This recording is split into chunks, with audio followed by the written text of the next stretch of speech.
What are the temperature stresses, इसका हम numerical और डिटेल में बाद में पढ़ेंगे। Thermal stresses, if the temperature of the body is lowered और raised, its dimension will decrease और इंक्रीज करस्पॉन्डिंगली। ठीक है, अगर टेम्परेचर बॉडी का कम कर दिया जाए तो उसमें कंप्रेसिव फोर्स डेवलप हो जाएंगी, तो डिक्रीज होगी उसकी डायमेंशन, उसकी साइज। लेकिन अगर टेम्परेचर बढ़ा दिया जाए तो उसमें क्या होता है, इलोंगेशन होगा due to thermal stresses. So, if these changes, however, are checked, the stresses thus developed in the body are called temperature stresses. लेकिन अगर हम उसको, जो मटेरियल है उसे हम ना ही डिक्रीज होने दें उसकी जो डायमेंशन को, ना उसको इंक्रीज होने दें एज पर द टेम्परेचर, तो अगर हमने उसे रोक लें किसी तरह से, तो फिर उसकी वजह से जो टेम्परेचर, जो स्ट्रेसेस डेवलप होंगी उन्हें कहते हैं temperature stresses, and corresponding strain are called temperature strains. ठीक है, तो इसमें कोई बार है, उसकी length of the bar L होती है, T1 जो है इनिशियल टेम्परेचर है, T2 जो है final temperature of the bar है, और alpha is the coefficient of linear expansion. The extension in the bar due to rise in temperature will be, भी इक्वेशन है जो हम यूज करेंगे इसमें। एलोंगेशन हम कैसे निकालेंगे, जैसे हम डेल्टा एल निकालते थे पीछे, यहाँ पर डेल्टा एल टेम्परेचर स्ट्रेसेस में निकालेंगे by using thermal coefficient of linear expansion. T2 is the final temperature, T1 is the initial temperature, इनका जो डिफरेंस होगा उसको मल्टीप्लाई कर देंगे लेंथ से, तो डेल्टा एल निकल जाएगा। अभी हम बात करते हैं कि कहाँ होता है temperature stresses and thermostats control. So it is well known fact that the most of the materials that we have come across expand on heating and contract on cooling. ठीक है, ये बात हो गई कि एक्सपैंड करेंगे हीट अप होने पे मेटल्स और मटेरियल, और कॉन्ट्रैक्ट करेंगे कूल होने पे।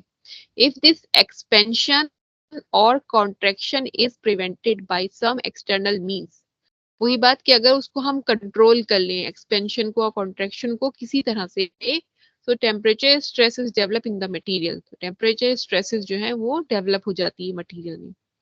तो उसकी सम प्रैक्टिकल एग्जांपल्स जो हैं, जैसे आपने देखा है on a railway track, the steel rails at their junction with another rail have a small gap at ordinary temperature. कभी अभी देखिएगा कि रेलवे ट्रैक पे जो रेल्स लगी हुई होती है स्टील की, तो उनका कनेक्शन कंटिन्यूस नहीं होता है, उनमें बीच में गैप छोड़ देते हैं। When the temperature rises in summer, the rails expand and the ends come nearer to each other, so reducing the gap to almost zero. ठीक है, क्योंकि आपको पता है कि थर्मल एक्सपेंशन जो है स्टील रेल्स का समर्स में कितना होगा, तो उसके अकॉर्डिंगली गैप छोड़ा जाता है, सो वो इतना एलोंगेट हो जाती है that they comes to zero. If the gap was not initially provided, expanding rails trying to push each other might have developed high temperature stresses. ठीक है, अगर वो गैप ना छोड़ा जाए तो फिर वो एक दूसरे में स्ट्रेसेस डेवलप करेंगी, and the rail might have buckled and gone out of alignment. तो ये भी एक पॉसिबिलिटी है, क्योंकि हम लोग को पता है हमारे इंडिया में कितना टेम्परेचर जाता है समर्स में, तो उसके अकॉर्डिंगली डिजाइन करते हैं तो गैप को, तो वो रेल अगर नहीं देंगे गैप तो उसकी वजह से वो बकलिंग हो सकती है और वो alignment, they can go out of alignment. ये एक प्रैक्टिकल एग्जांपल है थर्मल स्ट्रेसेस का। दूसरा हम लोग देखते हैं the wheels of bullock carts ना, घोड़ा गाड़ी ये जो होता है पुराना, उसका जो व्हील होता है उसमें जो है, and horse drawn carriages generally have iron tyre, उसमें अंदर आयरन टायर लगा हुआ होता है, tightly fitted around a wooden wheel. तो वो लोग जो वुडन व्हील होता है उसके साथ टाइटली लगा हुआ होता है।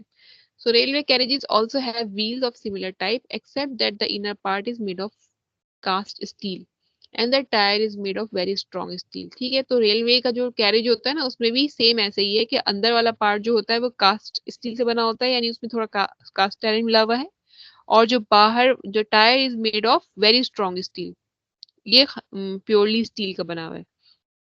So in both the cases, the tire is made slightly smaller in diameter compared to the inner wheel.